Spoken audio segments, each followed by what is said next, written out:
चलिए, तो क्वेश्चन क्या है? A thin strip 10 centimeter long is on an U-shaped wire of negligible resistance and it is connected to a spring of spring constant 0.5 Newton per meter is kept in a uniform magnetic field of 0.1 Tesla. If the strip is pulled from the equilibrium position and released, the number of oscillation it is performs before its amplitude decreases by a factor of E, E for exponent, तो small e का use कर रहे हैं हम यहाँ पर, is capital N. If the mass of the strip is 50 grams, its resistance N ohm किसका है? सिर्फ स्ट्रिप का, जबकि U shaped वायर का नहीं है. And air drag negligible, capital N will be close to. You have given four options: 1000, 50,000, C option 5000 and D option जो है वो आपका 10,000 है. और ये क्वेश्चन जो है जेई मेंस में पूछा गया क्वेश्चन है, तो हम इसे करते हैं.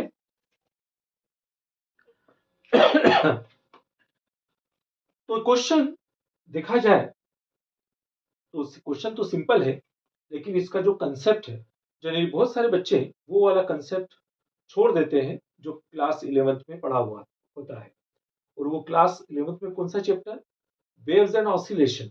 और ऑसिलेशन में तो कम से कम वो चैप्टर, वो पॉइंट तो छोड़ ही देते हैं जो डैम्ड ऑसिलेशन, फ्री ऑसिलेशन, वो वाला कंसेप्ट तो छोड़ ही देते हैं. ये क्वेश्चन उसी से रिलेटेड है, इसीलिए थोड़ा सा यहाँ पर इसको ये डिफिकल्ट लगता है. अब चलिए हम थोड़ा सा क्लास 11 का रिवीजन कर लेते हैं. अभी हम इसको दो पार्ट में करेंगे. पहला 11 का हम पहले वो कंसेप्ट समझ लेते हैं और फिर क्वेश्चन करेंगे. हम डायरेक्ट क्वेश्चन नहीं करेंगे. मैंने पहले भी आपको कहा है कि मैं उन क्वेश्चंस को लेता हूं, उसका कंसेप्ट आपको बताऊंगा और फिर उसका हम सॉल्व करेंगे. डायरेक्ट सॉल्व नहीं करेंगे. तो चलिए, तो सबसे पहले हम 11वीं के पोर्शन में, 11th के पोर्शन में हमने क्या पढ़ा था? Damped oscillation. What does it mean of damped oscillation? Damped oscillation का मतलब होता है कि उसके अंदर जो oscillate to and fro motion हो रही थी, धीरे धीरे धीरे धीरे उनका एम्पलीट्यूड डिक्रीज होते गया, मतलब एक्सपोनेंट फॉर्म में. यानी यहाँ पर एक्सपोनेंट कंडीशन आएगी. एक बात, एक्सपोनेंट का मतलब धीरे धीरे धीरे धीरे धीरे धीरे करके वो मल्टीपल में घट रहा है, मल्टीपल में बढ़ रहा है, उसी को बोलते हैं एक्सपोनेंट. ठीक है, एक बात. दूसरी बात ये कि इसमें स्प्रिंग लगी हुई है. ऑसिलेशन ऑब्वियसली स्प्रिंग के ही है. तो यहां पर जब भी हम स्प्रिंग की बात करते हैं तो उसमें किसकी बात होगी? रिस्टोरिंग फोर्स की. What does it mean of restoring force? Restoring force का क्या मतलब है? रिस्टोरिंग फोर्स का मतलब है कि जब हम उसमें फोर्स लगाते हैं तो वो क्या करता है? वो गुस्सा अपना दबाए बैठता है और जैसे ही हम उसको रिलीज करते हैं तो वो गुस्सा निकाल देता है. जैसे स्प्रिंग को हमने खींचा है, अगर हमने स्प्रिंग को खींचा है तो स्प्रिंग क्या करेगी? गुस्से में रहेगी कि अब देखो ये छोड़ेगा और हम इसके ऊपर अटैक करेंगे. तो वही होता है रिस्टोरिंग फोर्स. ठीक है ना? हम सभी में कुछ ना कुछ रिस्टोरिंग फोर्स है. तो चलिए वो रिस्टोरिंग फोर्स को हम बात करते हैं. तो अब इसमें डैम्प्ड ऑसिलेशन की वजह कुछ भी हो सकती है. डैम्प्ड ऑसिलेशन में रेजिस्टेंस भी हो सकता है, फ्रिक्शन भी हो सकता है, बहुत सारी बातें हो सकती है. तो जो फोर्स है वो किसके इक्वल होता है? Minus B V. वेलोसिटी और बी, बी यहां पर डैम्प्ड कांस्टेंट है तो एक फार्मूला यहां पर दिया है माइनस बी वी. और दूसरा है एफ इज, यहां पर एफ जो है, यहां पर जो एफ है वो स्प्रिंग की वजह से भी, दोनों के साइन माइनस है सर, दोनों के साइन माइनस है. क्यों? क्योंकि वो दोनों अपोजिट कर. इन दोनों को अगर हम यहां मिला के रख दें, उनसे माइनस के एक्स और माइनस बीवी, तो एक इक्वेशन बनती है हमारे पास. याद रखना है आपको, ये वाला कंडीशन आपको याद रखना है. हालांकि यहां पर रीजन कुछ दूसरे भी आ सकते हैं. तो यहां पर, और ये जो के एक्स है वो के स्प्रिंग कांस्टेंट है और ये बी भी, ये जो बी है ये आपके डैम्प्ड कांस्टेंट है.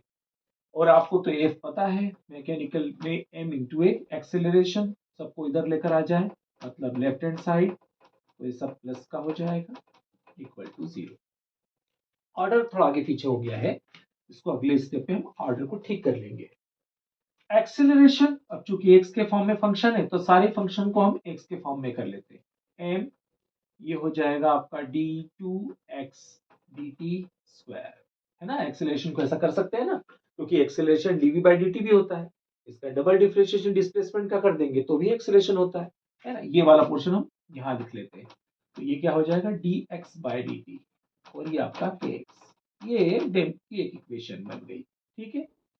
अब चूंकि एम्पलीट्यूड, इसी से एम्पलीट्यूड जब हम इसको एक्सपोनेंट या किसी फॉर्मूले से सॉल्व करते हैं, आपको उस फॉर्मूले में कैसे सॉल्व किया है इसको उलझने की जरूरत नहीं है, लेकिन उसके लिए फॉर्मूला है a equal to A not E raise to power minus B T by 2m।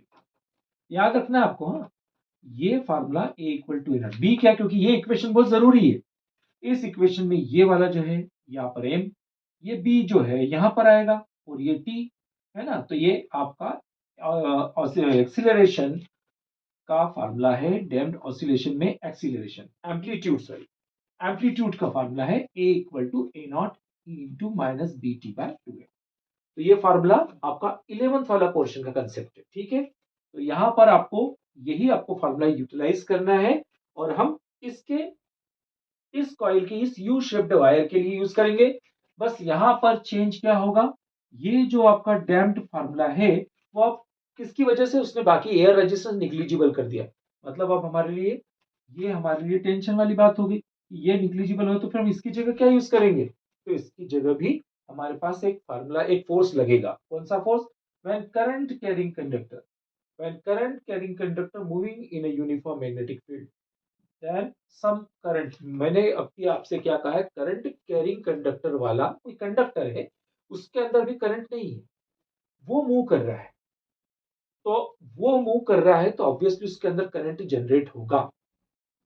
अब आप कहोगे कि वो कैसे, तो आपने फार्मूला पढ़ा कि वेन किसी भी यूनिफॉर्म मैग्नेटिक फील्ड के अंदर जब किसी कॉइल को इनसाइड या आउटसाइड, बाहर या अंदर करते हैं, तो उसके अंदर क्या होता है, ईएमएफ जनरेट होता है। कौन सा वाला, बी एल वी, ये वाला ईएमएफ जनरेट होता है। तो जब ईएमएफ जनरेट होगा तो करंट भी तो जनरेट होगा ना, तो वो वाला करंट इसके अंदर जनरेट होगा, ठीक है। अब ये करंट जनरेट होगा तो इस पर एक फोर्स एक्सर्ट होगा। कौन सा वाला force, F equal to B I L. तो ये फोर्स हम डैम्प्ड के लिए यूज करेंगे और इसका एम्पलीट्यूड निकालेंगे। तो चलिए अगले सेगमेंट में, सेकेंड सेगमेंट में ये काम मैं करता हूं। अभी तक जो मैंने फर्स्ट पार्ट में भी इसके बताया था, मुझे उम्मीद है कि वो पोर्शन आपको अच्छे से समझ में आ गया होगा, और यदि फिर भी कोई प्रॉब्लम हो तो उसे कमेंट बॉक्स में जरूर लिखिएगा। अब मैं पार्ट कर रहा हूं, कौन सा, वो वाला पार्ट जो हमें रिक्वायर्ड था। अभी हमने 11th वाला पार्ट किया था, अब हम उसी कंसेप्ट को 12th वाले पार्ट में यूज करेंगे। तो सबसे पहले हमारा जो फोर्स है, वो फोर्स कौन कौन से फोर्स के इक्वल है, कौन से रिस्टोरिंग फोर्स के इक्वल है, एक स्प्रिंग वाले फोर्स, मतलब आपका माइनस के एक्स, और भी जैसा कि मैंने भी आपको बताया था कि एक फोर्स और लगेगा। कौन सा वाला फोर्स लगेगा, जब कोई स्कीड को हम क्या करते हैं, उसको मूव करते हैं, तब उसमें एक फोर्स जनरेट होगा और वो फोर्स होगा माइनस बी आई और एल, एल फॉर ये लेंथ, बाद में हम सब्स्टिट्यूट कर देंगे 10 सेंटीमीटर की लेंथ। तो समझ में आ गया होगा आपको कि ये कहां से आया। When current carrying conductor is moving in uniform magnetic field and it is moving, then some induced EMF is generated, and induced EMF is generated, then some force is exerted. Which force, magnetic field, current and length। तो उनका product जो होता है वो एक force generate करता है जो रिस्टोरिंग फोर्स बन जाता है। उसी की वजह से मोटर और बहुत सारे कंसेप्ट उसी के ऊपर बेस्ड है। अब ये सारी चीजें इधर लेकर आएंगे हम, left side, plus B I L plus K X equal to 0। यहां तक मेरे ख्याल से क्लियर हो गया। फोर्स को हम लिख सकते हैं मास इंटू एक्सेलरेशन, यहां पर 3 प्लस बी। अब आई की बात रही, आई को हम क्या करें, तो हमारा आई जो होता है वो EMF upon R, EMF upon R. अब ईएमएफ कहां से आया था, जैसे आपको मालूम है कि एक ईएमएफ जनरेट होता है जब किसी मैग्नेटिक फील्ड के अंदर कुछ फ्लक्स या कुछ चेंज किया जाता है या एरिया चेंज होता है, तो इसके अंदर ईएमएफ जनरेट होता है। और वो कौन सा होता है आपका BLV। ये हो गया आपका। एक एक चीज आपको अच्छे से समझना है तो आपको क्वेश्चन भी बहुत अच्छे से समझ में आने लग जाएगा। तो हम अब आई को रिप्लेस करते हैं, यहां पर आई की जगह क्या रखेंगे BLV, ठीक है ना, और अपन R और ये आपका L और ये KX इक्वल टू 0। यहां तक समझ में आ गया। फिर आगे बढ़े, mass into acceleration B square L square R, ये आपका V, ये KX इक्वल टू 0। मेरे ख्याल से भी 4 स्टेप हो गई है, अच्छे से समझ में आ गई होगी। फिर आगे बढ़ते हैं। अब हमारे पास ये जहां मैंने अंडरलाइन किया हुआ है, एक्सीलरेशन एक वेलोसिटी है, तो एक्सीलरेशन को तो हम क्या कर सकते हैं D square X D T square, B square L square R, B को हम लिख सकते हैं D X by D T, और ये आपका के एक्स। अब याद कीजिए हमारी अभी इसके पहले मैंने आपको ये भी कहा कॉपी पेन लेकर के बैठो भाई, कॉपी पेन लेकर बैठो तो ताकि आप नोट कर सको। तो ये आपका एम, ये आपका क्या हो गया, ये आपका बी हो गया। एम तो है ही ऑलरेडी, बस यहाँ पर चेंज है। तो आपका formula A equal to A not E raise to power क्या था माइनस बी टी, तो बी की जगह क्या यूज करेंगे, ये पूरा ये फार्मूला था ना हमारा, A equal to A not E raise to power minus B T by 2m, ये फार्मूला था हमारा। तो हम इसमें बी की वैल्यू पूरी रखेंगे, एम तो ऑलरेडी अपनी जगह पर है। तो चलिए B square L square R 2m, और आपका टी तो ऑलरेडी है ही बी टी। तो ये अपना एम्पलीट्यूड का कंसेप्ट हो गया। अब हमें क्या कहा है क्वेश्चन में, क्वेश्चन में हमें कहा है कि इस a बाय ई का फ्रैक्शन कौन सा, a बाय ई के फ्रैक्शन के बराबर, तो हम इसको कंपेयर करेंगे, इसको भी नीचे ले जाते हैं। ये वैल्यू किसके बराबर होगी, a बाय ए के फ्रैक्शन के बराबर। चलिए हम इसको फिर से इरेज करके, क्योंकि जगह की अपने को आवश्यकता पड़ेगी। चलिए तो अब इस पार्ट में हम लोग जो बचा हुआ पार्ट है अब उसको कर लेते हैं।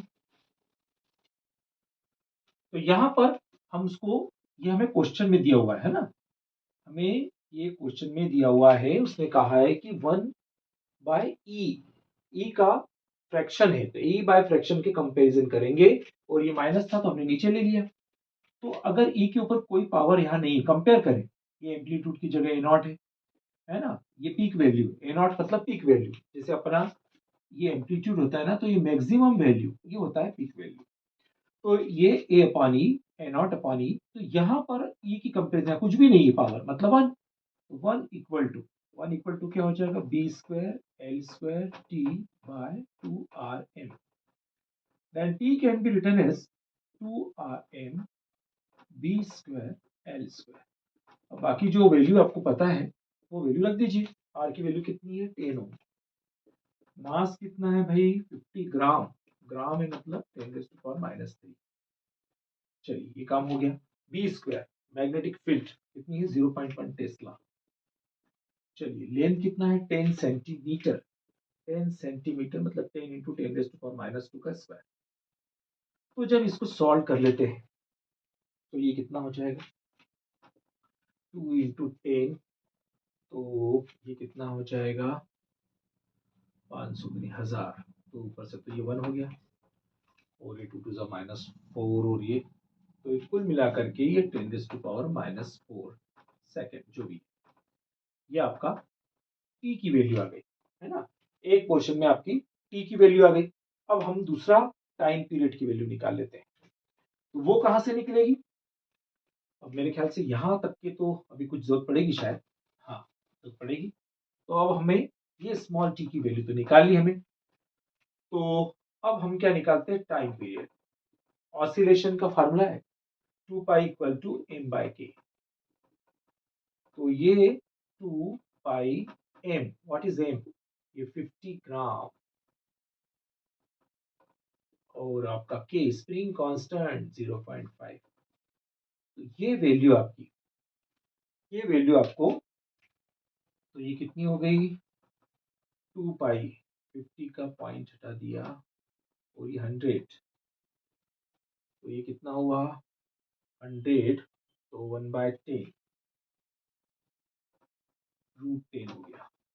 और हमें n की डिवीजन लगाना है, ये n का division small t upon capital T, इसको सॉल्व कर लीजिए और ये कितना होता है अप्रोक्सीमेटली, यहाँ पर 10⁻⁻⁴ मतलब 10,000, और 2 पाई कितना होता है 2 पाई 2 इंटू 3.14 √10 अप्रोक्सीमेटली 3 पॉइंट समथिंग, वो भी 3 पॉइंट समथिंग कुछ होता है, मतलब 2 के ही करीब करीब आएगा। तो ये हो जाएगा आपका 5,000, 10,000 है ना, 1 2 3 4, तो ये आपका 5,000 की वैल्यू आ जाएगी, अप्रोक्सीमेटली 5,000, जीरो ज्यादा हो गया। चलिए, तो ये 5,000 इसका आंसर आ गया। आई होप सो आपको समझ में आ गया होगा।